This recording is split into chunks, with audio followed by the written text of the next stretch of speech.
Hello and welcome to यज्ञ investment academy. मेरा नाम है श्रेनिक भंडारी और आज की ताज़ा खबर के इस नए एपिसोड में आप सभी का बहुत बहुत स्वागत है। दोस्तों, हमेशा की तरह वर्ल्ड इकोनॉमी के साथ शुरुआत करेंगे, लेकिन उसके पहले आप सभी के लिए एक बहुत ही इम्पॉर्टेंट खबर है। तो यज्ञ इन्वेस्टमेंट एकेडमी की जो वेबसाइट है investयज्ञ.in, उस पे आप जाकर विज़िट कर सकते हो और वहाँ पे सारे ही रिसर्च प्रोडक्ट्स पे, यानी कि हमारे Stockometer, Fundometer and model portfolios पे अप टू 60% का डिस्काउंट पा सकते हो by using the coupon code RED red. Yes, तो ये कूपन कोड आप यूज़ करिए एंड हमारे प्रोडक्ट्स को सब्सक्राइब आप कर सकते हो। So do check out our website www.investedna.in। शुरुआत करते हैं ग्लोबल इकोनॉमी के साथ, जहाँ पे OECD ने ग्लोबल आउटलुक दिया है। सो ग्लोबली 2026 में जो ग्रोथ रहेगी OECD के अनुसार वो हो सकती है 2.1 से लेके 2.8% के बीच में। कैलेंडर ईयर 2025 की अगर हम ग्रोथ देखें तो द ग्रोथ वाज 3.4%। तो एक बहुत ही अच्छा नंबर था 3.4%। हम पूरे ग्लोब के पर्सपेक्टिव से देखें तो it's a very good number in 2025।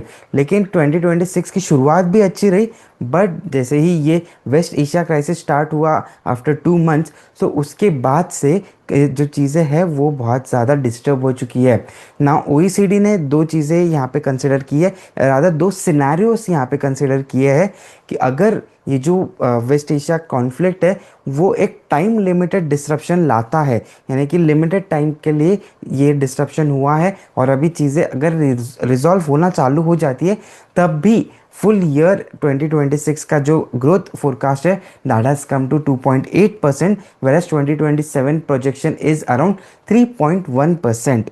लेकिन ऑन द फ्लिप साइड, या फिर और एक अगर हम बेरिश सिनेरियो देखें, तो अगर ये जो डिसरप्शन है it goes for a prolong time period, so 2026 का जो ग्रोथ है दैट कम्स टू 2.1%, whereas 2027 का growth outlook has could be even worse, that is just 1.8%. So that is what the OECD has cited in their recent reports.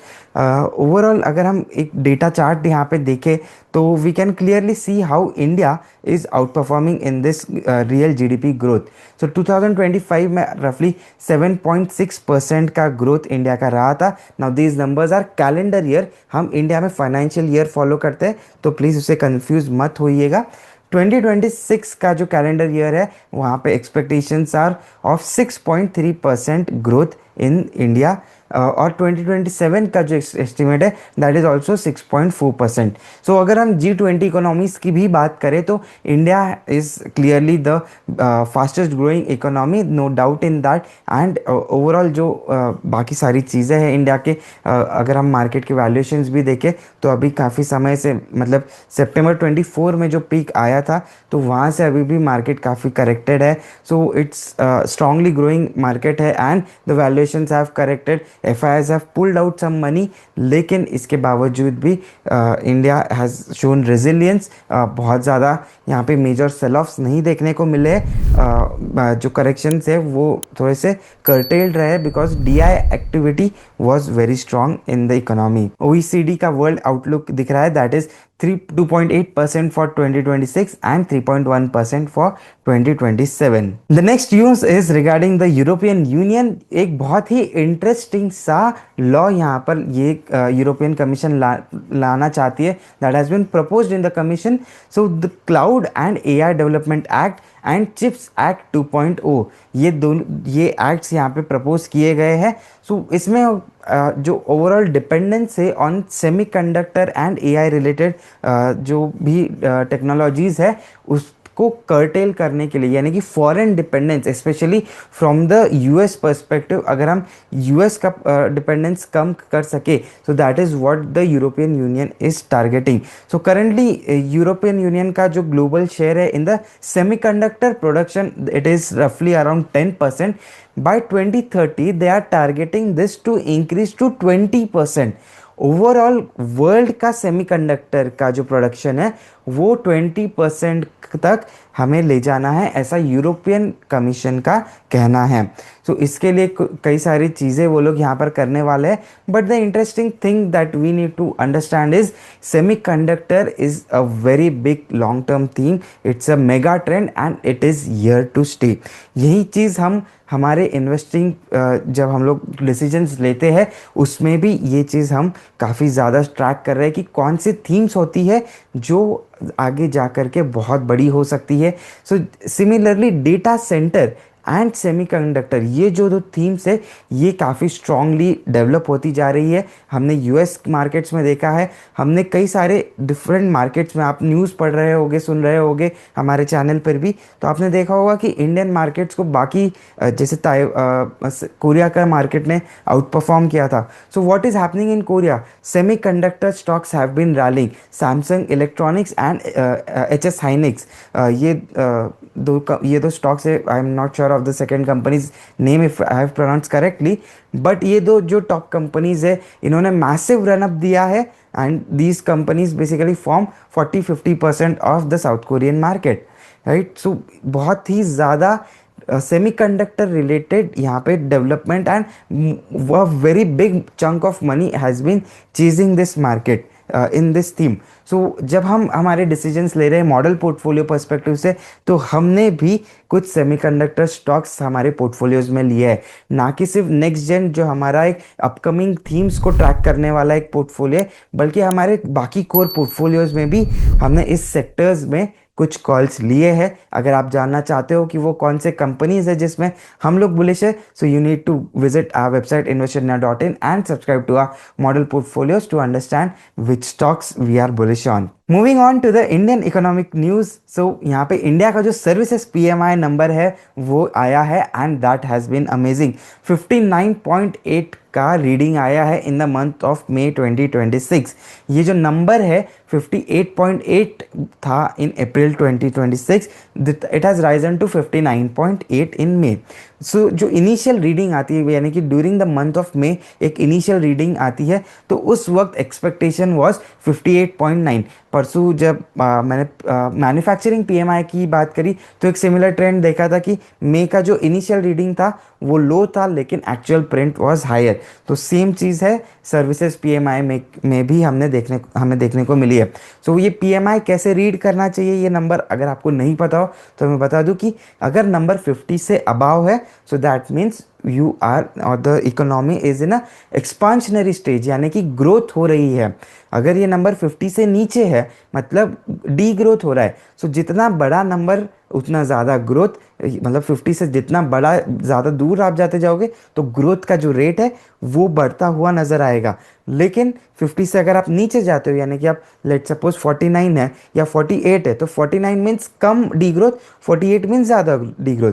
तो similarly a higher number that has come in the month of May of 59.8 means a higher growth trajectory हमें देखने को मिली है in the month of May 2026. The next news is regarding a major government boost to the renewable energy sector. So the government is thinking on a relief package of 45 gigawatts of standard renewable energy capacity.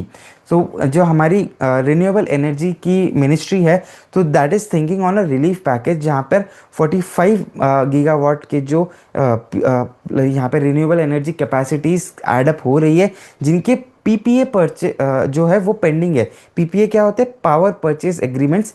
मतलब ये agreements determine करते हैं कि अगर कोई plant अगर power generate करता है तो उससे कौन खरीदने वाला है, कितनी क्वांटिटी में खरीदने वाला है। सो ये एग्रीमेंट अगर नहीं होते हैं तो there is no point in making all the capex and putting up the capacity of a renewable energy, या for that matter for any energy. So 45 gigawatts के अप्रैल 23 से जो भी प्रोजेक्ट्स लॉन्च हुए हैं वो सारे ही पीपीए पेंडिंग है। तो यहाँ पे गवर्नमेंट का कहना है कि हम कुछ 100 हम कुछ प्रपोजल्स ला रहे हैं regarding 100% waiver of transmission charges. BESS के जो कुछ प्रोजेक्ट्स है उसमें भी एड ऑन बेनिफिट्स दिए जाएंगे ऐसे, और स्टेट गवर्नमेंट्स को भी जो यहाँ पे प्रोक्योरर्स रहेंगे उनको भी एड ऑन रिलीफ्स दिए जाएंगे। सो ये अगर यहाँ पे होता है तो that would be a very big boost to the renewable energy sector. India is a power deficit country. यहाँ पे हमें पावर एडिशंस जो है, कैपेसिटी एडिशंस काफ़ी एक्टिवली दिख रहे हैं, specially in the R E sector, यानी कि सोलार हो गया, विंड हो गया, हाइब्रिड हो गया, and now BESS has been coming as a new technology. So इन सभी में गवर्नमेंट का फोकस क्लियरली दिख रहा है, and that is why this has become a very big theme, and this is again a new positive development in this particular industry. Moving on to the stock specific news, Indigo और SpiceJet ये दोनों जो aviation companies है उनके लिए एक बहुत ही अच्छी खबर आई है। हमारी जो यूनियन कैबिनेट है उन्होंने एक 10,000 करोड़ का एटीएफ प्राइस स्टेबलाइजेशन फंड यहाँ पे अप्रूव कर दिया है। सो ये क्या है एक्चुअली, इसे समझेंगे। सो बेसिकली जो क्रूड ऑयल के प्राइसेस बढ़े हैं वेस्ट एशिया कॉन्फ्लिक्ट्स में, हम लोग देख रहे हैं। इवन रिसेंटली भी अगर हम देखते हैं तो कोई भी न्यूज़ आती है, इवन यहाँ पे बैठे हैं मिस्टर ट्रम्प, वो कुछ बोल देते हैं तो क्रूड ऑयल प्राइसेस 3-4% से बढ़ जाती है, कम हो जाती है। सो नाउ वोलेटिलिटी बहुत ज़्यादा है।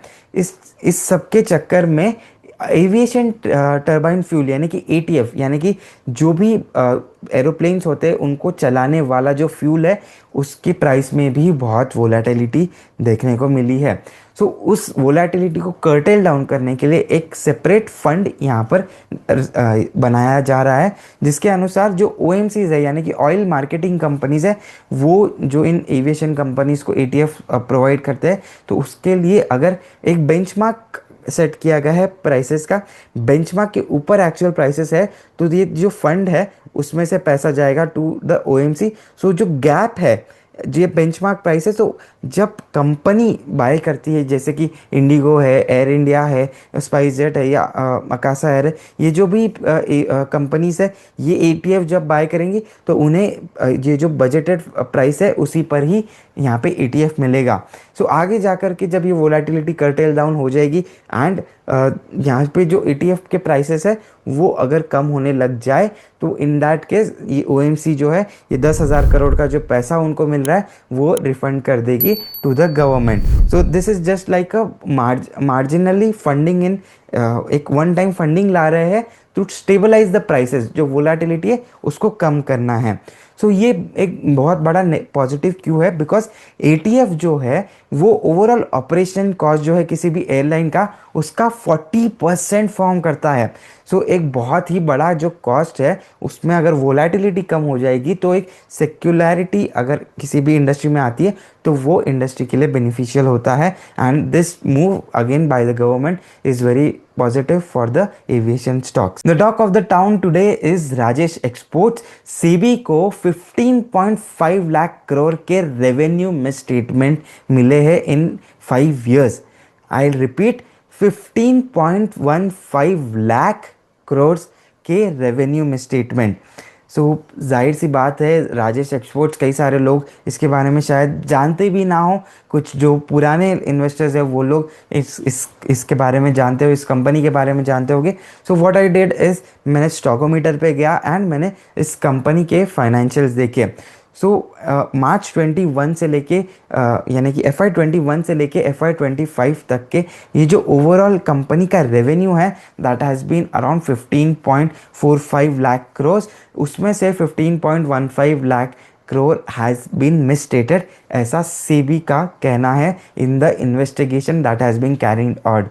सो कुछ साल पहले तक के ये stock was trading somewhere around 950-960 rupees. आज ये स्टॉक गिर के 100 रुपये पे आया है because of all this allegations and the यहाँ पे जो मिस स्टेटमेंट्स वगैरह के इश्यूज़ है, विसल ब्लोइंग कुछ हुई थी यहाँ पे किसी एक होल टाइम मेंबर के द्वारा, तो वो सारे ही चक्कर में एक सेबी का इन्वेस्टिगेशन यहाँ पे शुरू हुआ था, एंड ये इन्वेस्टिगेशन का एक इंटरिम ऑर्डर आ चुका है जिसमें राजेश एक्सपोर्ट्स को यहाँ पे बताया गया है कि almost 98% of their revenues have been मिसस्टेटेड।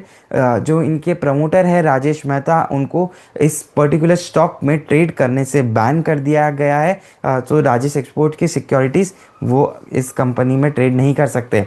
So Y such high numbers, अगर आप लोग जानना चाहते हो आउट ऑफ क्यूरियोसिटी, मुझे भी हुई थी जब मैंने फर्स्ट टाइम इस कंपनी के बारे में जाना था। सो ये कंपनी क्या करती है, ये गोल्ड इंपोर्ट करती है और उस पर कुछ काम करके इसे वापस से एक्सपोर्ट कर देती है। That is what they were saying that they are doing, right. अगर हम इस कंपनी के फाइनेंशियल्स की बात समझे तो ये कंपनी गोल्ड को पूरा परचेज मान लेती है, और जब गोल्ड एक्सपोर्ट होता है तो उसको पूरा सेल मान लेती है। तो इसी वजह से इस कंपनी के जो रेवेन्यू नंबर्स है and even their expenses number, वो दे आर सो हाई। सो अगर हम ऑपरेटिंग प्रॉफिट लेवल पर देखें तो operating profit is very thin, मतलब लेस देन 1% के मार्जिन पर ये कंपनी बिजनेस करती है। So that is just a way of how you are recognising your revenue numbers. So overall SEBI का कहना है कि ये जो भी नंबर्स कंपनी ने यहाँ पे रिप्रेजेंट किए हैं in the last 5 financial years from FY21 to FY25 that were under review, so वो सारे ही नंबर्स में एक बहुत बड़ा मिसस्टेटमेंट सेबी को मिला है। The next news is regarding Power Mech. Power Mech जो है, इस कंपनी को 266 करोड़ का O&M का कॉन्ट्रैक्ट मिला है from the Adani group. So operations and maintenance भी ये कंपनी करती है। So Adani infrastructure management services limited से O&M कॉन्ट्रैक्ट मिला है।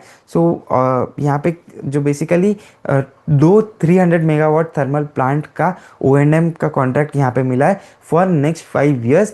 सो यहाँ this is a big order win that is adding to the stable revenue of the company। so EPC जब कंपनीज करती है तो जो रेवेन्यू होता है वो साइक्लिकल होता है, लेकिन O&M रेवेन्यूज जब किसी कंपनी में आते हैं, सो इन दैट केस वो जो एक स्टेबिलिटी प्रोवाइड करता है in overall financials of a company. So positive एक मेजर डील विन यहाँ पे पावर मैक के लिए यहाँ कल हुआ है। Moving on to the last section, that is the lessons from the book The Psychology of Money। So अगर आप लोगों को इस बुक के बारे में ना पता हो तो दोस्तों मैं बता दूं कि this is the gold mine of investing. यहाँ पे आपको इन्वेस्टिंग कैसे करना है ये कम सिखाया जाएगा, लेकिन जब आप इन्वेस्टेड होते हो तो आपका बिहेवियर कैसे मैनेज करना है वो ज़रूर से समझ आएगा। एंड जैसे कि हम कहते हैं कि इन्वेस्ट करना इज़ 5% ऑफ द जॉब, लेकिन स्टेइंग इन्वेस्टेड इज़ 95%। तो ये 95% आपको इस बुक से सीखने को मिलेगा। और अगर आपने ये बुक नहीं पढ़ी है, आप पढ़ने में इंटरेस्ट नहीं रखते हो, तो ये जो की इनसाइट्स है इस बुक के, वो मैं आपके साथ टाइम एंड अगेन शेयर करते रहूँगा, right. So moving on to the 6th chapter, tells you win. So ये एक हेड एंड टेल्स नहीं है, दिस इज़ एक मैथमेटिकली अगर मैं समझाऊँ तो एक नॉर्मल डिस्ट्रीब्यूशन में अगर कोई टेल इवेंट होता है, यानी कि कोई एक्सट्रीम इवेंट होता है, उसमें अगर आप लोग जीतते हो तो ये आपकी ओवरऑल विक्ट्री हो सकती है। नाउ एक सिंपल क्वेश्चन है, डू रिफ्लेक्ट इट योरसेल्फ, कि आपको क्या लगता है कितने percentage of call should be correct to be a successful investor. एक सिंपल सा सवाल है, अगर आप 100 स्टॉक्स ले रहे हो अपने पूरे लाइफ टाइम में, तो to be a very successful investor आपके कितने स्टॉक्स जाने चाहिए, सही जाने चाहिए, कितने स्टॉक्स में आपने रिटर्न्स बनाने चाहिए। This is just from a percentage perspective, we do not recommend this kind of portfolio at all. So generally हम लोगों से पूछते हैं तो ये आंसर्स या आप लोग भी रिफ्लेक्ट कीजिएगा कि 70, 80, 90% के नंबर्स अगर होंगे तभी कोई बहुत सक्सेसफुल इन्वेस्टर हो सकता है। अगर कोई फ्रीक्वेंटली मिस्टेक्स कर रहा है, बहुत सारे स्टॉक्स नहीं चल रहे, तो उससे एक अनसक्सेसफुल इन्वेस्टर माना जाता है। But let's look at the reality, and this is not just theory, this has been data backed. So the truth is 40 to 50% अगर आपके इन्वेस्टिंग कॉल सही जाते हैं तो भी you can become a very good investor. Overall you can achieve alpha over your benchmarks, and that is what this particular chapter has been saying, right. So एक simple line है, mister Peter Lynch जो कि एक very celebrated investor है, सो उनके द्वारा एक line दी गई है। So he says, if you are terrific in this business you are right 6 times out of 10, मतलब अगर आप बहुत ही अच्छे इन्वेस्टर हो, आप बहुत अमेजिंग इन्वेस्टर हो, you are one of the greatest investor of your time, तो you are bound to be 60% correct. That is what one of the greatest investor has been saying. Even अगर हम हमारे one of the greatest investors की बात करें, mister Warren Buffett, उन्होंने एक letter में या फिर एक मीटिंग में कहीं तो कहा था कि he had invested in around 400 to 500 different stocks in his entire lifetime, right? तो ओवरऑल इन इसमें से सिर्फ 10 ऐसे स्टॉक्स हैं जिसमें उन्होंने मैसिव पैसा बनाया, and most of the stocks ऐसे हैं जो और जिन्होंने पैसा बर्बाद ही किया है। So despite that this man has become one of the legendary investors of all time.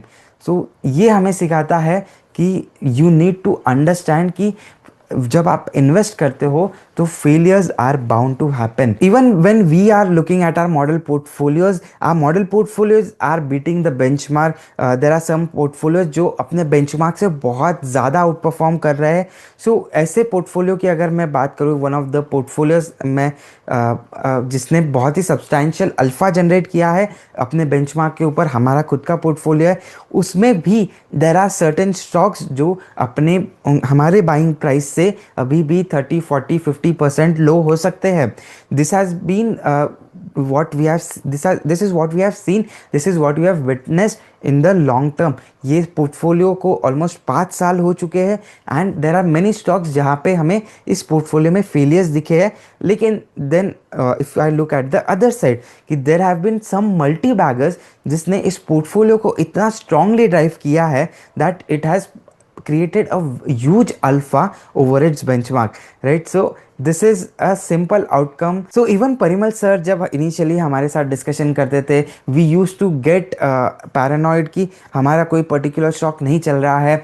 so sir simply हमें बताते थे कि there will be many stocks जो नहीं चलेंगे। आज कोई स्टॉक ऊपर है, वही स्टॉक नीचे भी आ जाता है। These are cycles of investing. लेकिन what we need to understand कि हमें ओवरऑल पोर्टफोलियो का परफॉर्मेंस ट्रैक करना चाहिए rather than individual stock. So we need to take the ownership of the entire portfolio. So अगर कोई इंसान कहता है कि मैंने इस स्टॉक में 10x पैसा बनाया है, सो उसे आप ये पूछिए कि आप क्या ओवरऑल पोर्टफोलियो क्या आपके बेंचमार्क को मीट कर रहा है, क्या आपके फाइनेंशियल प्लानिंग के रिटर्न एक्सपेक्टेशंस को बीट कर रहा है। If that is the case then that is a good thing. लेकिन अगर आप ऐसा मानते हो कि ओवरऑल पोर्टफोलियो अगर परफॉर्म नहीं कर रहा है तो that would be an issue. So again the thought process should be there would be some laggards. आप किसी भी इन्वेस्टमेंट में देखते हो, अगर आप म्यूचुअल फंड्स के पोर्टफोलियोज देख लो, आप किसी AIF PMS के पोर्टफोलियो देख लो, आप हमारे मॉडल पोर्टफोलियोज देख लो, आपको कई सारे स्टॉक्स दिखेंगे जो बाइंग प्राइस से नीचे है, 20, 30, 40, 50% भी नीचे हो गए। We might believe in that story and that is why we have been invested in despite this drawdown. But यहाँ पे the just that you need to understand is क्या लॉन्ग टर्म में हम अल्फा जनरेट कर रहे हैं, and if the answer is yes then that is the answer, that is the sole thing that you need to understand. So दोस्तों, अगर आपको ये वीडियो पसंद आया है तो इसे लाइक कीजिए, अपने व्यूज कमेंट्स में बताइए, और ऐसे ही और फंडामेंटल एनालिसिस के लिए बने रहिए यज्ञा इन्वेस्टमेंट अकेडमी के साथ। Thank you.